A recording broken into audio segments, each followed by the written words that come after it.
Hello，大家，这是一部适合有对 Rhino 使用经验或是有基础认知的使用者的示范影片。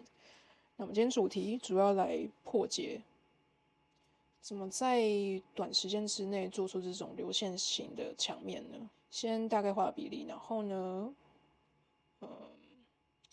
想一想，因为从上面看是平的，但是从下面看呢是渐变成波浪状。所以其实可以在这个步骤再另外画一条直线，直线重建，大概预估一下会有，我猜先假设有18个点好了，然后3阶大概足够。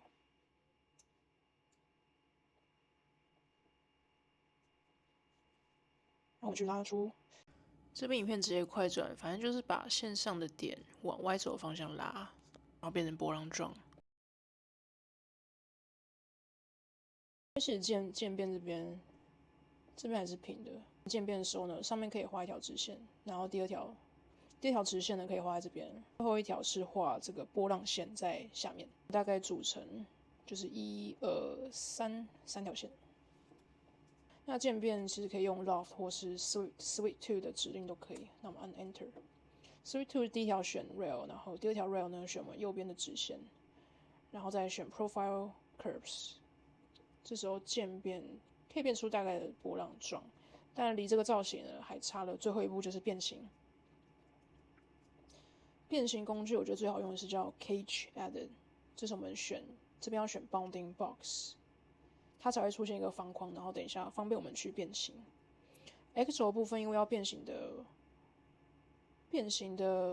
那个量可能有点大，所以我们大概先设个8个点，那其他保持 Y 轴可以2点，应该就够了。所以因为2点，所以 Y 轴的阶数走1阶，那大概设置这样是足够。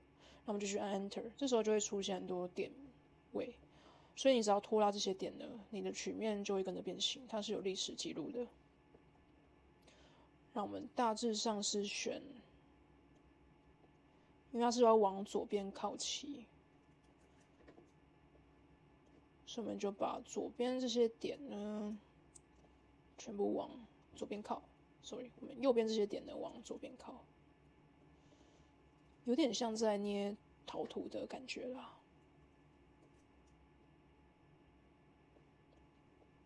看起来还需要再多一点，这就是花时间慢慢去移到你想要变形的位置。我们再看一下 ，OK 还不行，上面这些要再缩。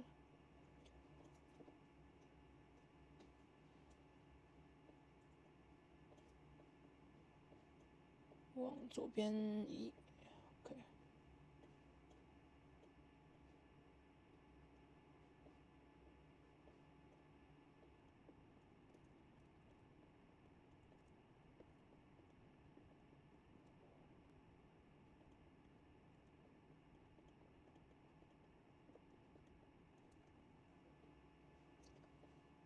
然后我们这时候是大致上的变形就做的差不多，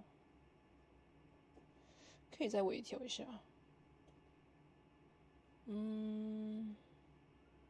OK， 再往回推一点点，往右推，这时候 S 曲线就看得就会稍微明显一点点。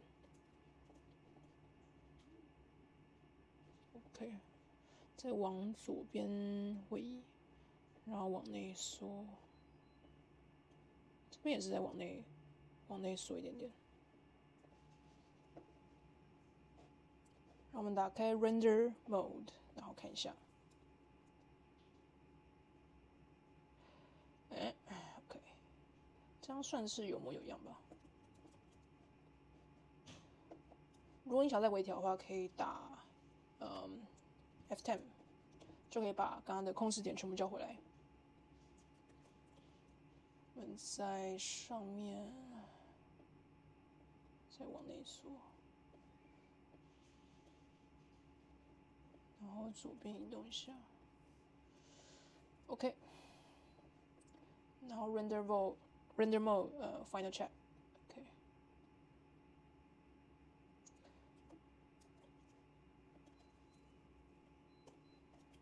再用 F10。OK， 所以这种褶皱的墙面就大概做出来。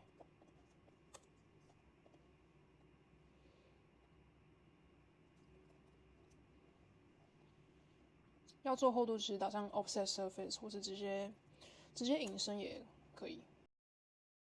波浪墙这样我们就做完了，感谢看到最后的你。那么下一支影片见，好的一个 thanks。